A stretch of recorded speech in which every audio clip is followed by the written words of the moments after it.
I got to swallow the last of my gummy bear here. You're trying to hone in on Poundcake's crack.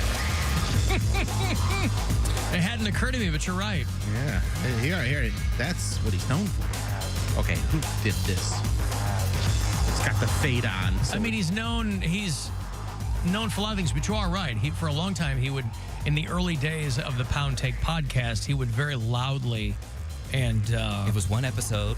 Was it really? I thought we were breaking your balls because you were doing it all the time. Nope. It had you to were have been. eating and it was one episode. It was eating on one episode, but then a lot of drinking and Yeah, like I probably was sipping out of my straw selectively or something. But well, okay, noisy mouth noises then over the course of the like I sip it. So anyways, it might be something like that, but that's not what you said. You said the gummy worm episode was one episode in particular, and I had to finish it. I had to finish it to finish my thought and my sentence.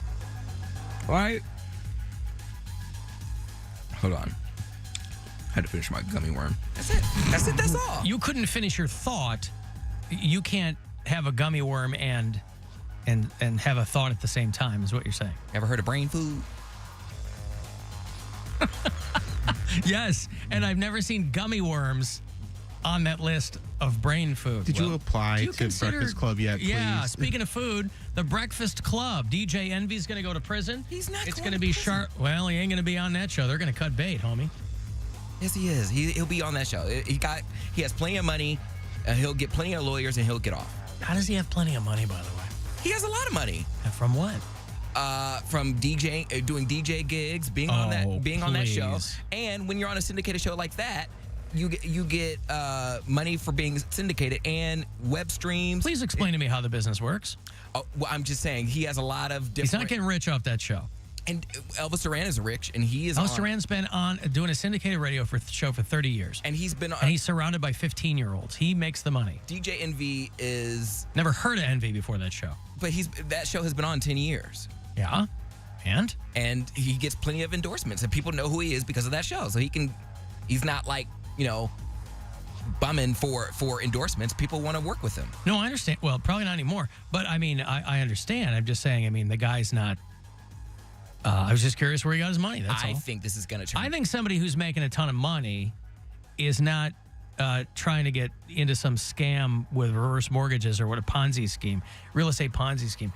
Of course, you never know. Some people, they start making a pretty good nut and they want more and more and more because they got to flex. Honestly, I think this is a way for him to have a reality show. I think this is going to be the storyline. I think because what's it going to be called? The Family Casey or something like that. Because his last name's Casey and he has a wife and she's very. Well, anyway, I don't care about any of this. We want to know if you sent in your resume. I didn't send in my resume yet because I'm still working on it because I'm sitting in a demo too, and I got to cut my demo. Okay. What will you put in the demo? Do you know? No, I got to look through old tapes or old tapes, old videos. No, I don't know yet. There's plenty of stuff. Maybe I'll make it for you. A sport? No, you're not going to do that. Why? No, I'll make it a real good Why one. would I put someone else in charge of my demo? Why won't you? But let him help. Not in charge. You've got final say. No. Why? I can do it because I can do it I'm on myself. Final Cut. You can do it yourself, but But you haven't. Extra pair of I'll hands. have it done by the end of tomorrow. No.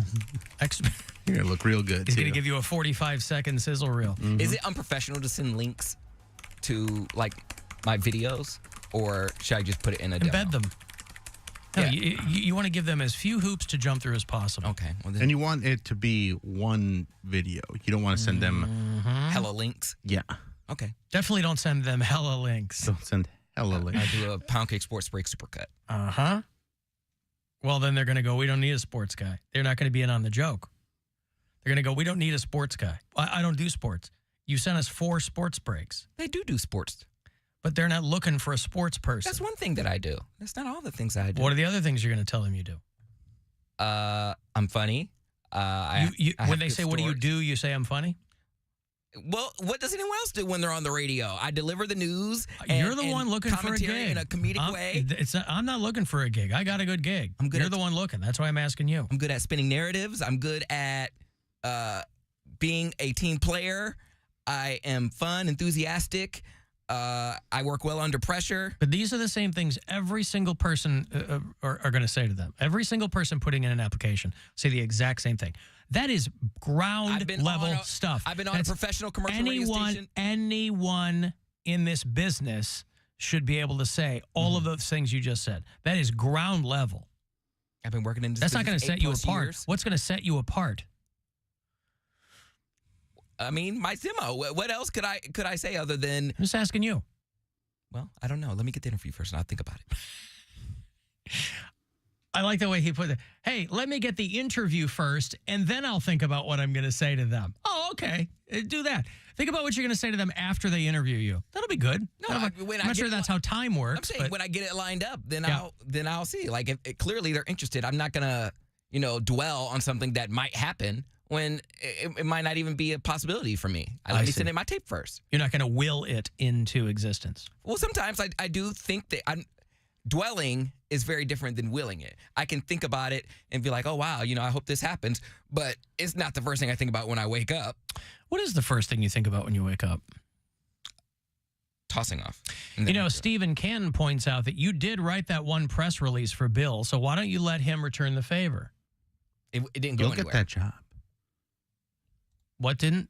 Where did that press release go? Was that for your... No, it was like a spec. Did you use it, Bill, the press release he wrote for you? For his... I don't think so. For a special... Right, he didn't use it, right. But just let him return the favor. I think he told me it was too cliche. What did I say? A force to be reckoned with. Yeah, you said stuff like that. You love a cliche, man. You love a cliche. You really do. A force to be reckoned with. He was talking reckon. He's a comedic force to be reckoned with. Force to be reckoned with. Yeah. That's what I always want, is just to be reckoned with. That's right. Don't reckon. Why'd you go see Bill Squire? I was looking to be reckoned with. So There was a he reckoning funny? coming. He was reckoning. He was reckoning.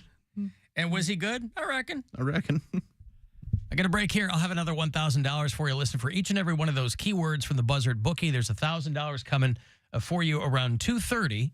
35192. Want to give me a text, and we'll be back. It's the Alan Cox Show. On our free iHeartRadio app and your favorite smart device. Just tell it to play the Alan Cox Show. On iHeart.